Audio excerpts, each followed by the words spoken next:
hopefully by the end of this workshop you'll understand what it means for website to suck.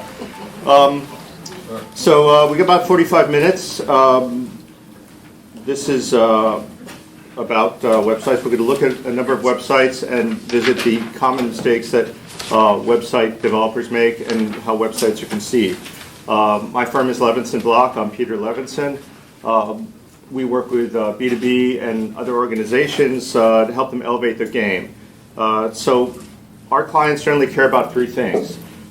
They care about getting their brand in front of their target audience.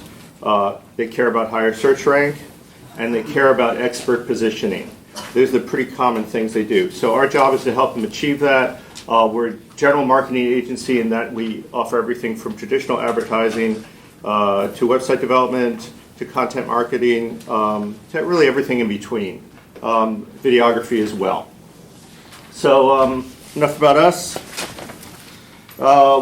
First thing we're going to do is take a brief look at the website reviewer, which is the thing you have. I handed out. If there's any extras and people need them, is there any extra copies? All right. I assume everyone has one. Okay. So we're just going to hit some of the highlights because we don't have a whole lot of time. And then we're going to see the website reviewer in action by looking at a bunch of websites and just reviewing how they look, how they perform, and what needs to be done about them. So the first part of the website reviewer is I just want to hit on a few things. First of all, the 3-3 rule. So the 3-3 rule is each website has identify your three primary audiences, if you have three, and the three actions you want them to take. The reason why you want to do this is because what a website really is what we call a machine for conversions. Conversions are the actions you want your audience to take. So if your website is not targeting your target audience, your specific audience you want to talk to, and motivating them to take action, it's not really much use to anybody. Considering how much of an investment a website is in terms of marketing, you need to look at a website that way. That's how you look at it. So all websites should really have as their purpose to get your audience to take the actions you want them to take. Websites need to align with your business goals. So when we think of websites initially, first thing we have to understand is the business goals. What your business wants to do. You know, obviously you want to make money, but in what ways you want to make money, who the audience is, how the business, what the sales cycle of a business looks like, things like that. So the website can operate that way. We also, websites are the most concentrated expression of your brand. So you need to understand what your brand is, what your brand sounds like, what the feel of your brand is, what the visual aspects of your brand is. All that gets expressed in the website. Okay, content.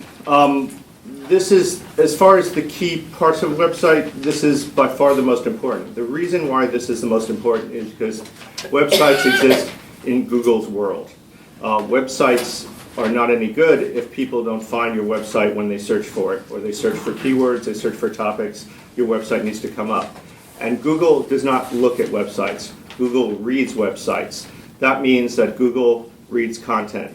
So the content on your website is critical for it to be found on search. In addition, the content of a website has to address your user directly and in a personable way. Websites are disembodied, they're behind glass.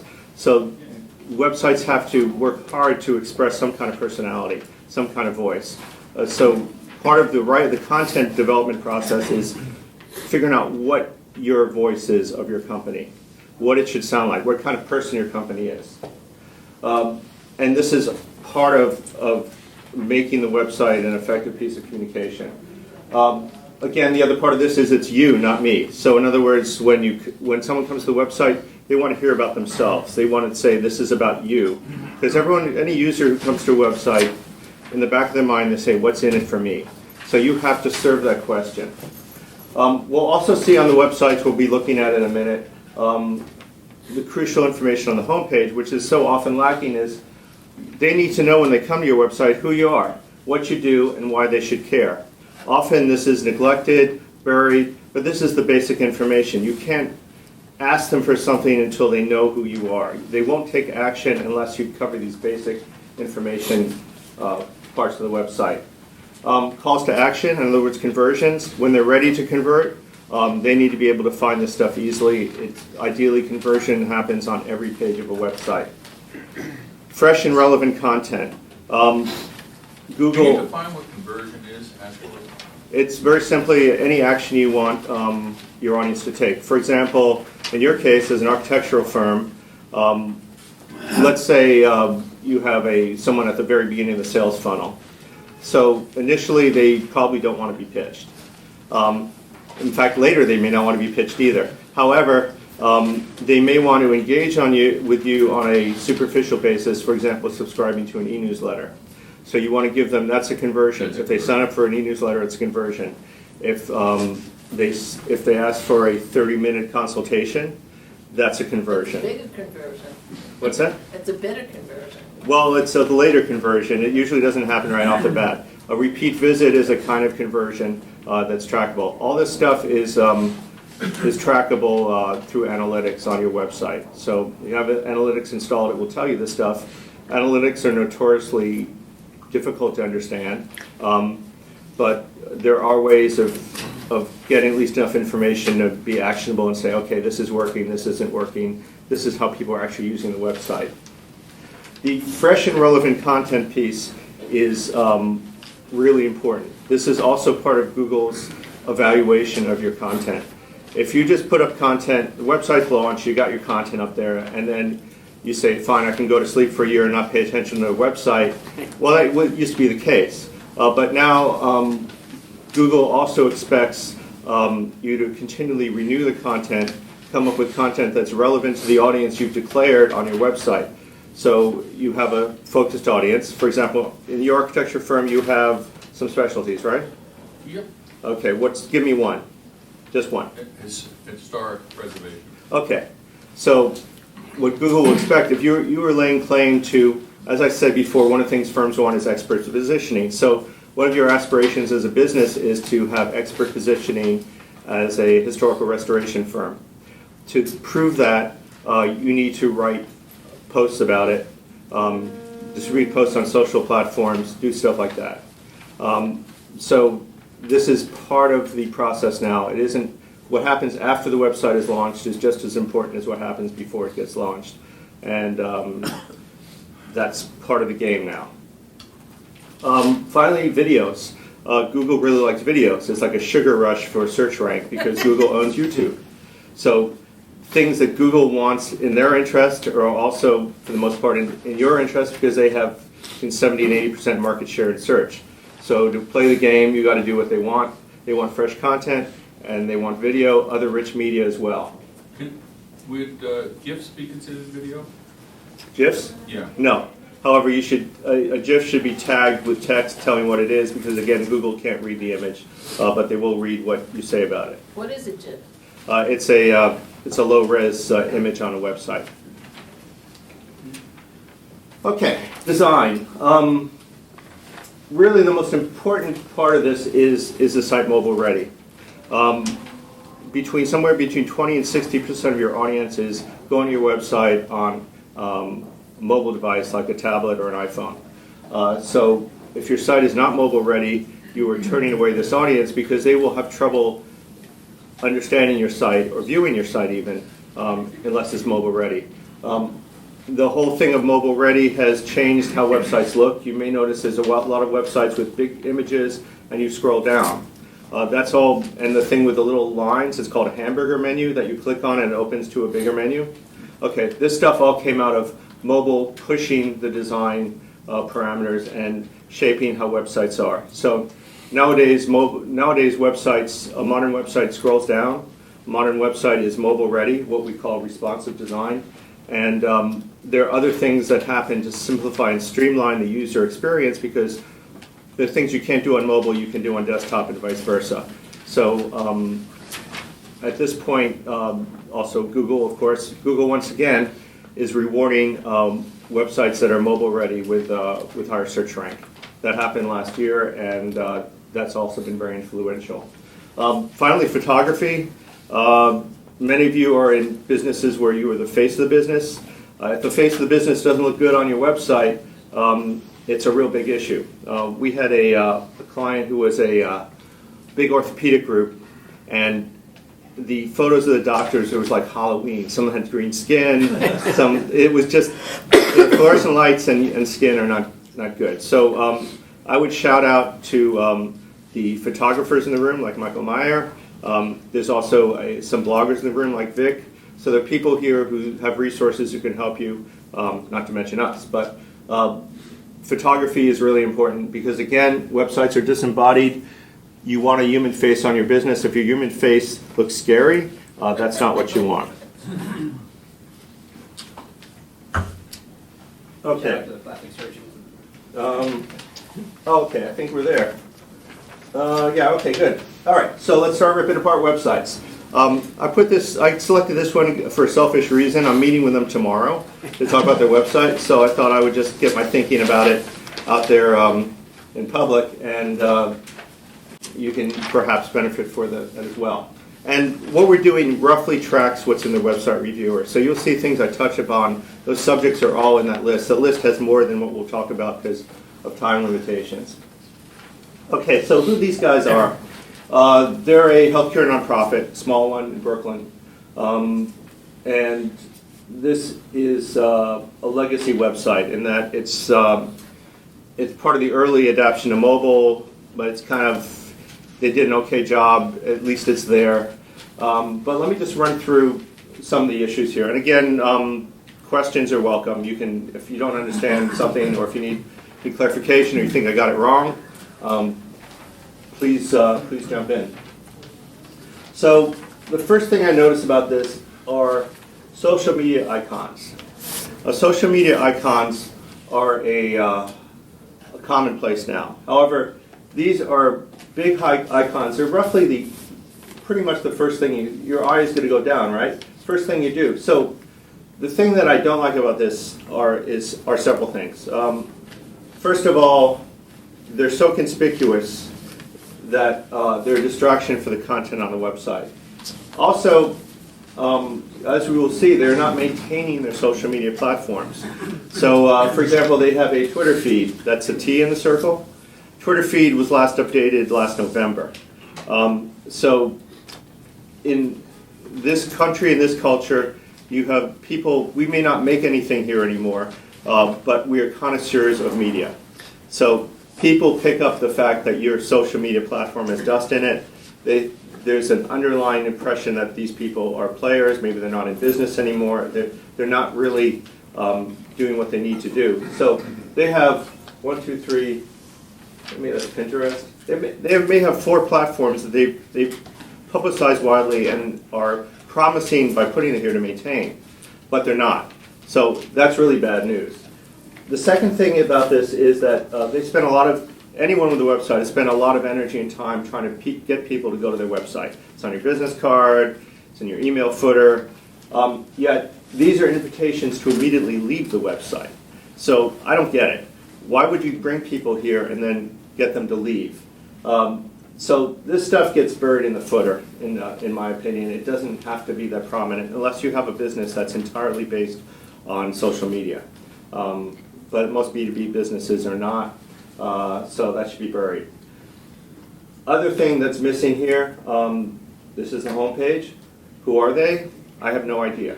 What do? They have a tagline here, but a tagline is not a headline. Making connections to good health means not much. It's like, okay, they're sort of in the healthcare business. We don't understand what they do, what makes them different. So there's nothing here that's a statement like analogous to an elevator pitch where they are really talking about what their value is. So it really makes no sense. This is also an ask for giving because they're a nonprofit. Yeah, it's okay to ask for giving, but we've just met them. We're not going to give them money based on going to the homepage. Yes? But it says part of your year end, so why would you say year end? You want people to give all year. Well, nonprofits have an end of year giving push, Yeah, but it's late in the game. They should be taking this off because the year's over. That's what I'm saying. Yeah, It you're right. doesn't It's make out of sense. date. So So, what are you going to do? You're going to wait till December to reach them again? well, they're not updating the website enough. If you're going to have timely messages on the website, you can't do it like this because, again, it makes you look like you're out of touch with your marketing. Yes? Also interesting, there's that woman with the long red nail. That looks like it belongs on a fashion thing and not on a non-for-profit. What the hell is this long red nail doing in the middle of the page? That's a pretty nice nail, pretty nice manicure, isn't it? Yeah, I have no idea. The picture is weird too. So again, you choose an images. It's not showing a lot of thought. This whole blued out header. This is a lot of real estate, and actually, any website real estate, but especially homepage real estate, is like New York City real estate. It's precious. So this is like putting a huge hallway and tiny little bedrooms. This header is wasted space. It's partly because their logo is not optimized for website. Probably should be horizontal. It probably should not look like it's a small world or something. It's a problem. These blued out photos. Yes. It looks like when you ask a client to scan something and they don't have a scanner, so they take a photo with their telephone. You can even see the woman's fingernail in there. It's kind of creepy, Oh, really. yeah. You see, but the thing about a website user is that they're not going to look at this that closely. They'll just be blank on this, see the social media. They may say, "What is that nail?" And they say, "Oh, they're asking me for money. Who the hell are they?" So there's a lot of problems with this approach. Okay, so let's look at the bottom part of this homepage. Well, the first thing you notice is the tweets. Again, this one, I took the screenshot yesterday, 29th of November. That's a big deficit there. And the question is always, do you really want to spend expensive real estate on your tweets? You've got to look at who your users are. Maybe it's important. Maybe they're on social media all the time. If you're a B2B, the odds are that your prospects are not they're spending more time than they used to, but they might be spending it on LinkedIn, not on Twitter. They probably are not spending it on Facebook for business reasons. So you want to think about the whole website planning process is exactly who your users are, as specifically as possible. Again, there might be several different sets of audiences, but you really want to make sure that the content is relevant, the functionality is relevant. If you're going to do social media, make sure it's the right social media. Otherwise, you'll be burning a lot of time and effort with social media that's irrelevant, that's not being read. Like, again, Facebook, probably not, but maybe so. But you have to figure those things out before you start the website. Because the websites, the more specific you are to an audience, the better you're doing. So these things here are links. But they're almost completely uninformative. People will not click on a link to go to a page unless they know ahead of time what the page is. So what would be better here would be a title and a one-sentence summary of what they get when they go. It's a two-step thing. People will not click on something unless they have a good understanding of where they're going. If your menu is mysterious, the top-level menu, if you have something that's a branded thing, people won't click on it because they don't understand it. You want to have generic, easily understood terms. Otherwise, you will lose visitors. So at this point, you're going to lose a lot of visitors because who knows what this is. The only thing that makes sense here is we're moving. Other than that, it's pretty confusing. Confusion is the enemy of a good website. Yes? I have a problem with the name. I mean, diaspora has a connotation for me. So on the first page, on the home page, when I saw diaspora community services, I was thinking in terms of services to the diaspora community, rather than community services named diaspora. Yeah, well, we're going to talk about that too. I think they need, in that opening page, to be able to nail that and make it clear to people exactly what they do. Yeah, well, I think, Paul, your point is a good one. Often a website process becomes a branding process because when you plan a website, you uncover branding issues. In this case, part of the discussion tomorrow will be about their name, because to me, Diaspora is a Greek name, and I'm not sure. They started as a organization to help Haitians, but they moved their whole thing to Brooklyn and followed funding streams to be in all sorts of different service areas. So it may not be a good name for them. I think of refugees. Well, it's I would think but they're not really a refugee organization. It's So, such a disconnect there. Yeah, they got a lot of problems.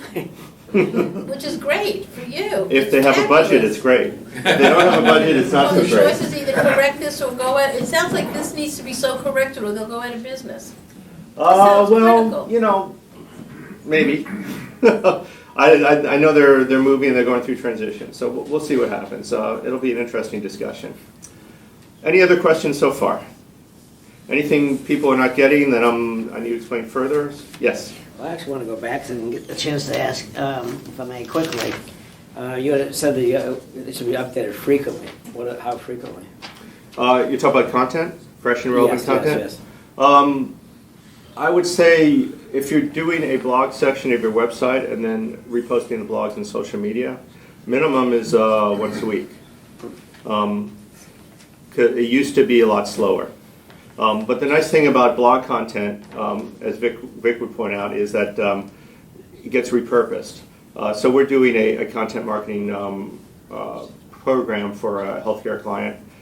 So we're writing blog posts once a week, and then we're compiling them into an e-newsletter at the end of the month.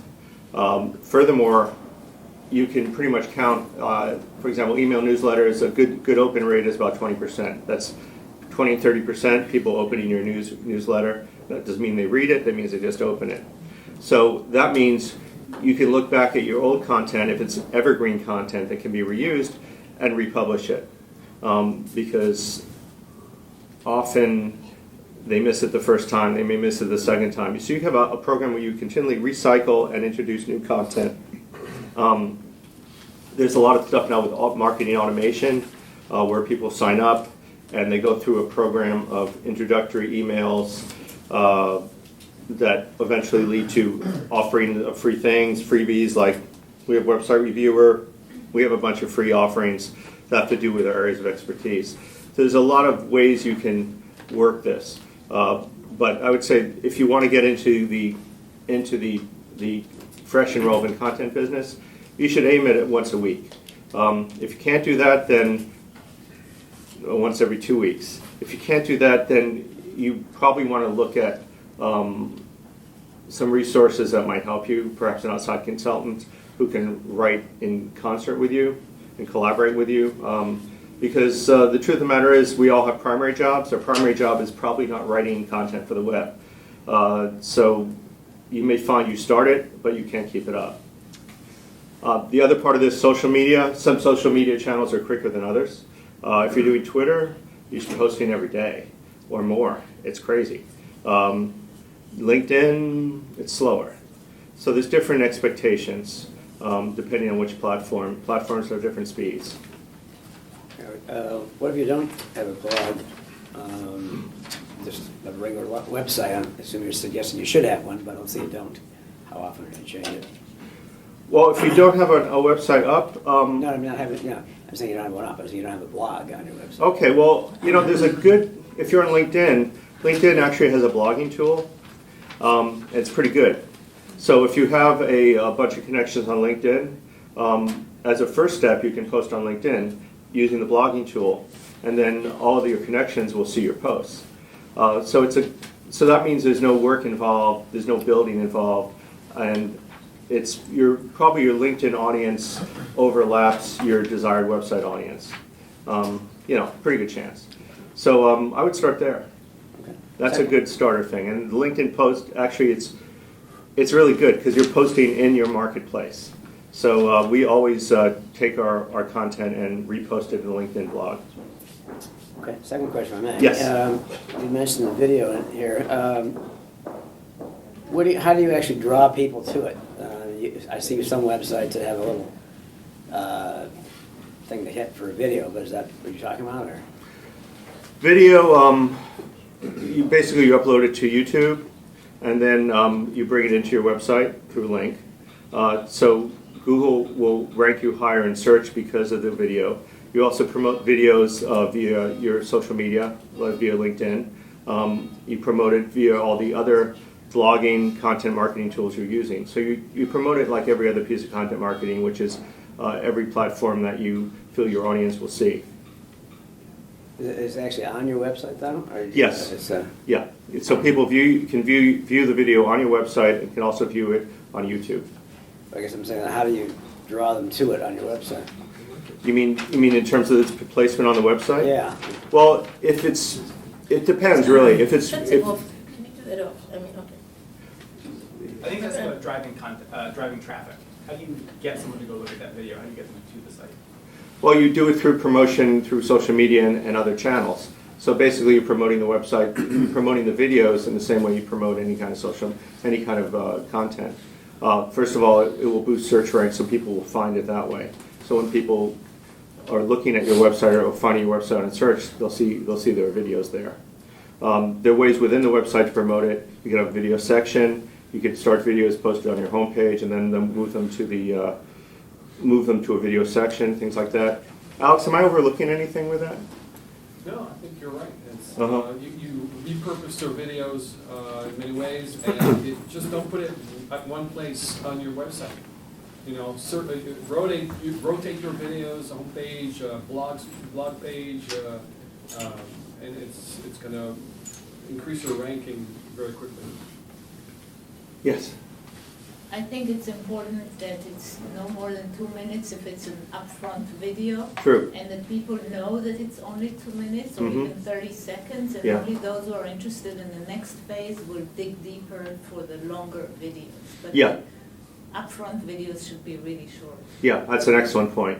People have the attention span of gnats or mosquitoes on the website. So they will not sit still for your 5-minute video, even if it's very good content, at least not initially. So videos need to be shorter than you can imagine, even shorter. Any other questions right now? Okay, so we're looking, how many lawyers are in this room? Oh yeah, typical network event. That's a plus. Yeah, I'm not, just a neutral thing, I just said. A lot of lawyers in network. This is up here for a few reasons. This is an interior page, and there are good things and bad things about this. I put this up here as an example of headshots that are pretty good. These are not great headshots. However, these are good enough headshots so you're not going to scare people away. So you notice the backgrounds are pretty good. They're sort of urban. They suggest, they're in a high-rise somewhere. Yes? I was struck right away by the lighting on the faces. It's almost from left to right. The one on the left is the most well lit, and it gets a little bit dim as you go. Order of importance. Yeah. And I was struck by that more than anything else on the page. Yeah, that's Roth. Good eye, good eye. Yeah, But it seems to be ordered. it's a hierarchy. It's from. I think what they happen is By the right, yeah. they need a flash bulb already. Yeah, well, she's a little bit dim. There are like, Professional lighting is due. yeah, this guy, they dropped in a headshot. But the fact of the matter is the majority of the photos are at least okay. Most of them share a common background. Probably what happened is they had a photographer in, which is really what you want to do. You want a photographer like Michael there to come in and shoot everyone in the office. But they had new hires, and then they probably grabbed an iPhone and did it.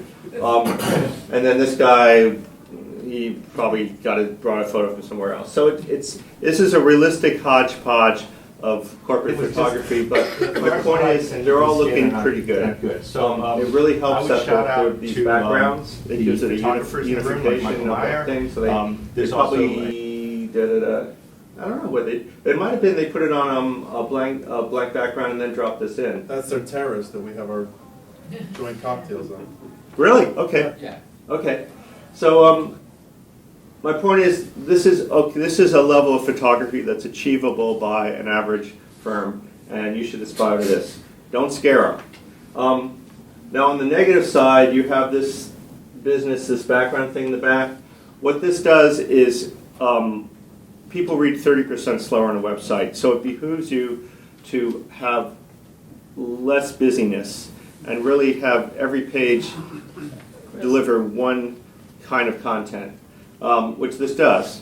But now, because of the way website design has evolved now, really our model is almost like a very good PowerPoint, where for each, if you're scrolling down a long page, each screen view should have one thought or one purpose. You don't want, it's not a buffet, it's a course-by-course meal. That's the approach, because people really can't concentrate on multiple things when they go to a website. They can really just take in one thing. They're reading 30% slower, they're distracted anyway. They may be looking at it on a tiny little iPhone, so you can't give them a lot of different things. You can only give them one thing. The other thing that's not so great is this copy. The firm has a variety of attorneys with vastly different legal backgrounds. Each of the attorneys is top-notch. Click on the attorneys below to better understand their experience, discipline, and how they may better help serve your needs. I think that's pretty much generic to any law firm will say that. So that's not describing any difference. There's nothing there that's going to motivate people to actually click on any of these people. The photos are good, that's going to help, but that kind of language, you should really, it's filler, and that should be avoided. Any other questions? This one, yes. Well, they're pointing out that attorneys have different skills or backgrounds, and maybe they specialize in different industries, so you'd have to click on each one to find what you're looking for as well. Yeah, maybe it'd be good to have a list of disciplines. Or when you mouse over, it pops up, something. Yeah, but telling them that each one is top-notch, that actually has negative credibility. Yes? Or would it be better to put their specialty under their name? Yeah. As a partner? Yeah, I mean, maybe the titles are important. I'm not sure if they are. It's again, for the user, it's what's in it for me. So if I want to know right away if there's someone there who specializes in what I do, what I need. And that the content that's on the surface of this page doesn't serve that. So it's a problem. There are worse problems, but I see boilerplate like this all the time. At least it's not sounding like the IRS. It's not very jargony, but it's weak. Yes? I don't think it adds any value to put photo coming soon, especially if it's for a law firm, if they're not gonna have a photo, so it's confusing. It's just unnecessary to put them up until they actually have a photo, you know. I'm kind of neutral about that. I think, let's see, maybe Check it's... in a month and it'll still say photo coming soon, I bet. Well, yeah, I'd say if it's a short-term thing, it'd be all right. I mean, again, websites have to be maintained. I think they probably have capacity to maintain this website, but that's worth thinking about, absolutely. Okay, how are we doing on time? You have 10 minutes. 10 minutes? Okay. This is some kind of public health organization. I think this is an interesting site for a variety of reasons. This is an example of a design that inhibits legibility. So they have top-level menu up here, about, news, contact, and this, a take action thing, which is actually a great thing. So they took take action and made it into a little, I don't know what that is, a sort of a widget, and that's very smart. However, these are also menu items, and these are actually really important menu items because they tell you what the organization does. So the fact that they're burying this in a photo, the explanatory type is not legible. This is a good idea. So they have a header, then they say, okay, what exactly does this mean?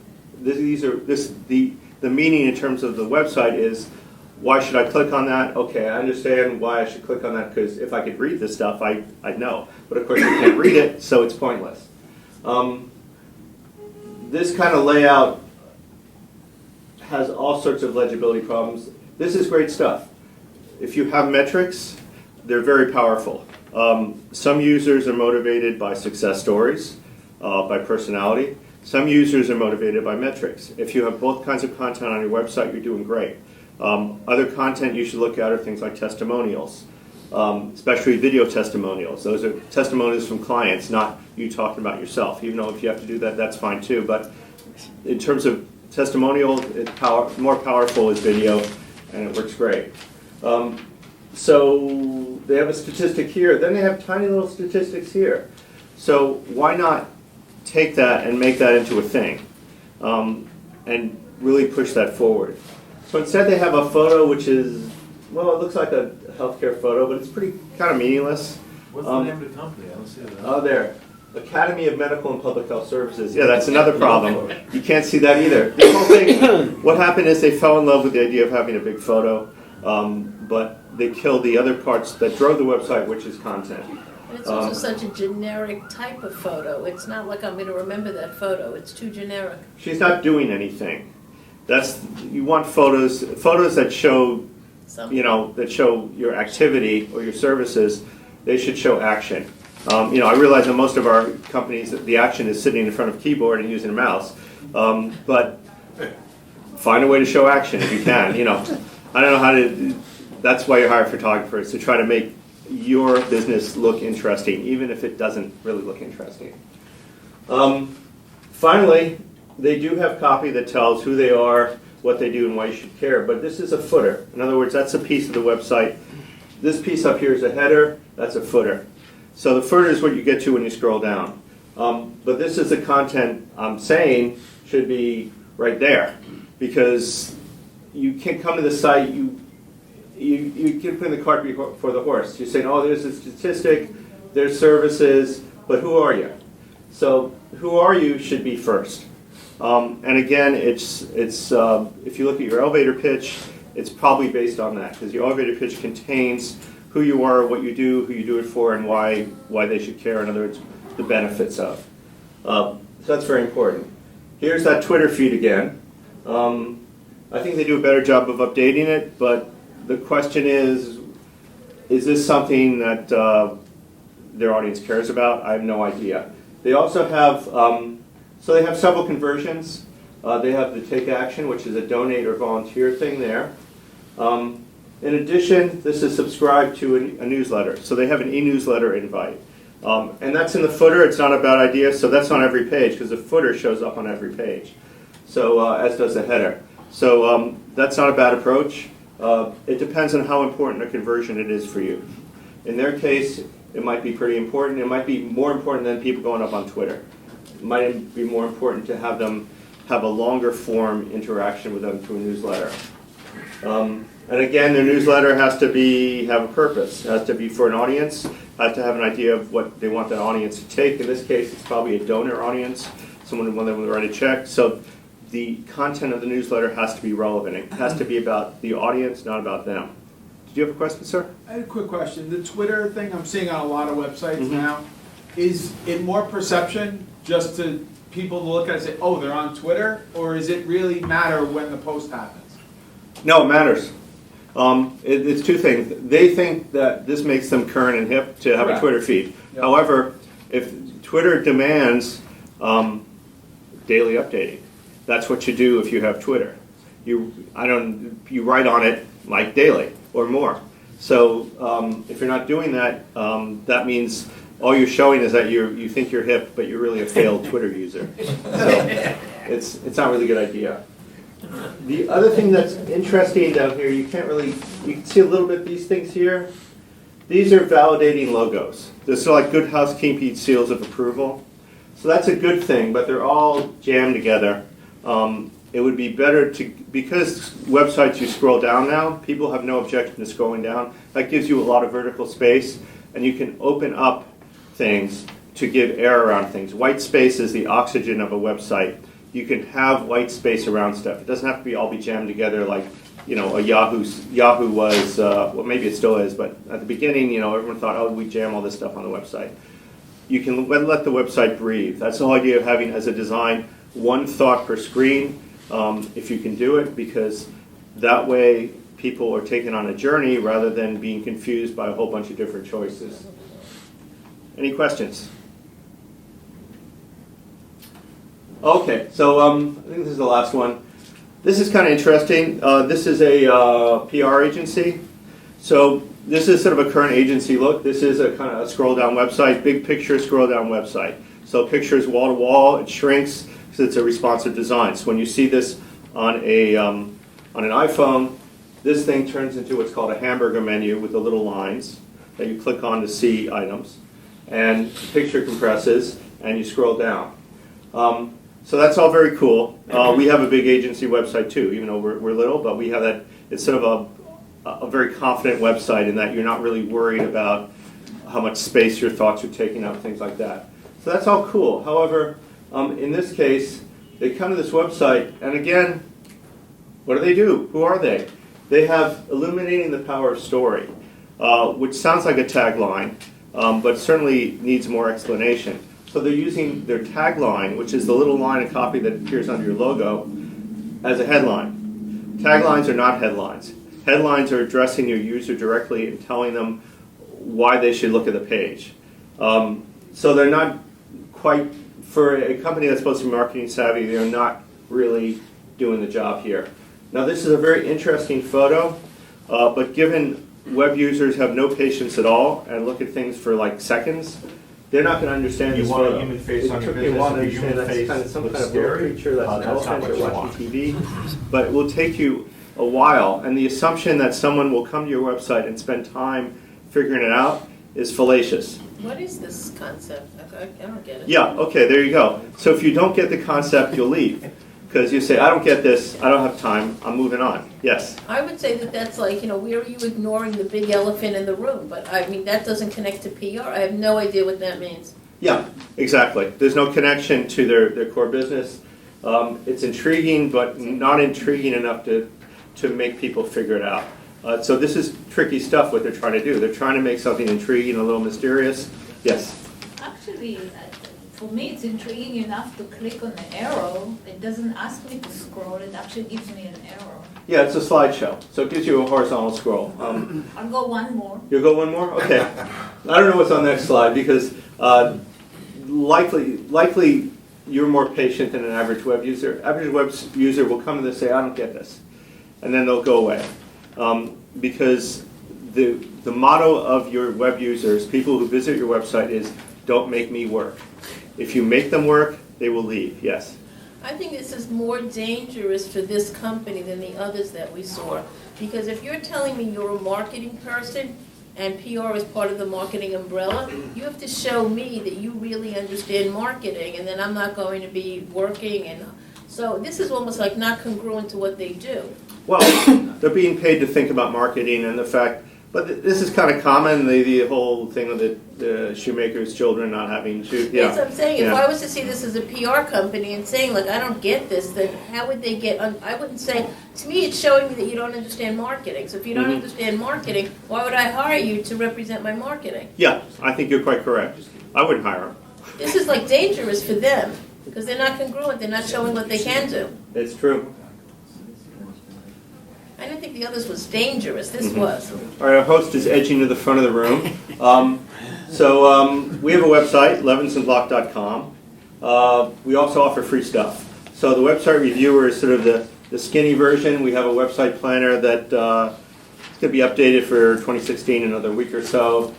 We have an e-newsletter called Brandscape, and I offer a 30-minute consultation. It's pretty much like this, except it's about your website. So if any of this intrigues you, they're business cards, and or you can give me yours, and we can talk further. Thank you very much, and thank you, Dave, for inviting me.